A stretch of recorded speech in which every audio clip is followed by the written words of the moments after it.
Silakan subscribe, like, share, dan tuliskan komen untuk kisah berikut yang berjudul Surat untuk Diri yang Dulu.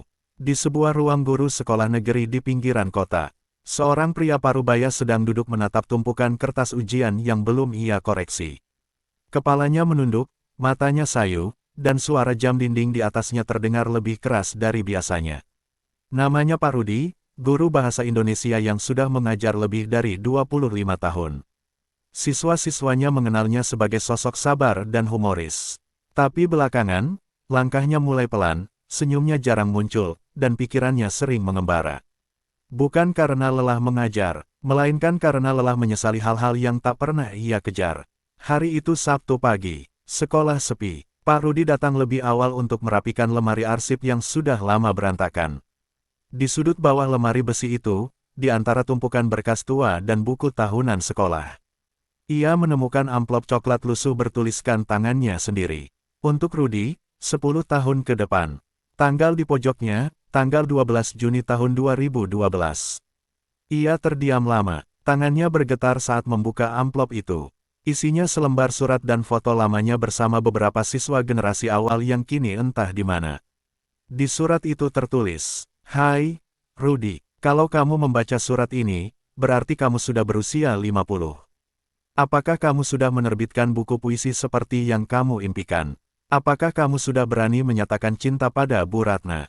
Apakah kamu masih menulis setiap malam seperti dulu?" Ia berhenti membaca, tenggorokannya tercekat. Ia menatap kosong ke arah jendela.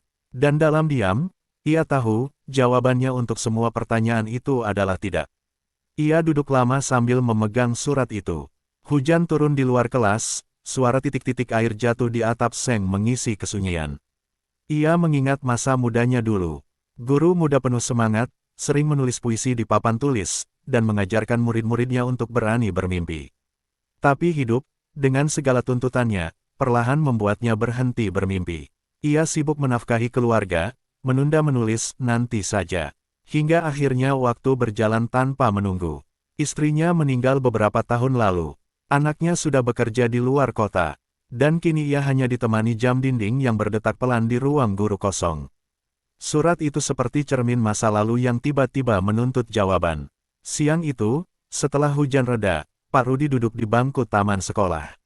Ia membawa surat itu dan secangkir teh dari dapur guru. Di sekelilingnya, dedaunan jatuh tertiup angin. Beberapa siswa yang sedang latihan marching band melintas, menyapanya dengan ceria.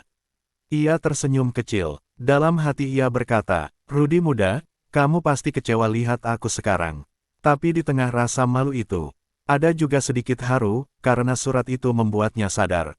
Mimpi-mimpi itu mungkin tidak mati, hanya tertidur terlalu lama. Malamnya, ia pulang ke rumah kecilnya di pinggir sawah. Di ruang tamu, masih tergantung foto lamanya bersama almarhum istrinya.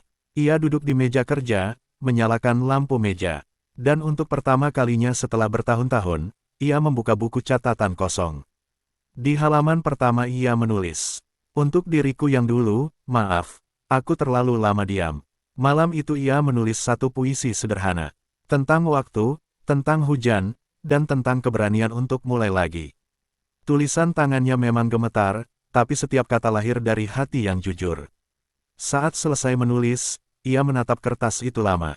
Ia tersenyum. Untuk pertama kalinya dalam waktu lama, ia tidak merasa tua, hanya merasa terlambat sedikit. Beberapa minggu kemudian, Pak Rudi mulai menulis rutin setiap malam. Ia menyalin puisinya di komputer tua, mengunggahnya ke internet. Dan tanpa ia duga, banyak yang membaca dan memberi komentar. Beberapa murid lamanya menulis di kolom komentar, "Pak, puisi Bapak dulu bikin saya suka sastra. Pak, saya ingat Bapak pernah bilang, tulis, meskipun tanganmu gemetar." Setiap komentar itu seperti cahaya kecil yang menghangatkan hari-harinya. Ia sadar bahwa ternyata ia tidak pernah benar-benar berhenti mengajar. Hanya saja murid-muridnya kini berada di dunia yang lebih luas. Tahun berikutnya, sekolah merayakan ulang tahun ke-50. Guru-guru diminta menulis pesan untuk dipajang di majalah kenangan. Pak Rudi menulis pesan singkat, "Untuk semua muridku, jangan biarkan waktu menghapus keberanianmu. Karena yang paling menakutkan dari usia bukan keriput di wajah, tapi mimpi yang kita kubur hidup-hidup." Tulisan itu dipajang di halaman terakhir majalah. Dengan tanda tangan kecil bertuliskan, "Dari Rudy," yang akhirnya berani menulis lagi. 5 tahun kemudian, buku puisinya terbit. Judulnya sederhana, Surat untuk Diri yang Dulu. Di halaman dedikasi tertulis, "Untuk Rudy muda, yang pernah takut gagal, tapi akhirnya belajar berdamai dengan waktu." Saat acara peluncuran bukunya di perpustakaan kota, beberapa murid lamanya datang, membawa bunga dan memeluknya satu persatu. Salah satu dari mereka berkata sambil menangis, "Pak, kami bangga. Akhirnya Bapak menepati janji yang dulu Bapak suruh kami buat." Pak Rudy tersenyum, menatap ke langit-langit, dan berbisik dalam hati, "Terima kasih, Rudy muda. Suratmu sampai." Kini, setiap kali ia mengajar, Pak Rudy selalu membawa satu amplop kosong dan meletakkannya di meja siswa secara acak. Ia berkata, "Tulis surat untuk dirimu sendiri 10 tahun dari sekarang. Tulis mimpi yang paling kamu takuti. Karena suatu hari, surat itu akan menemukanmu lagi dan semoga kamu sudah berani menepatinya." Dan setiap kali ia berkata begitu, mata murid-muridnya selalu berbinar seperti dulu matanya sendiri. Setiap orang punya surat yang belum selesai ditulis. Kadang surat itu tertunda oleh waktu, kadang hilang oleh kesibukan.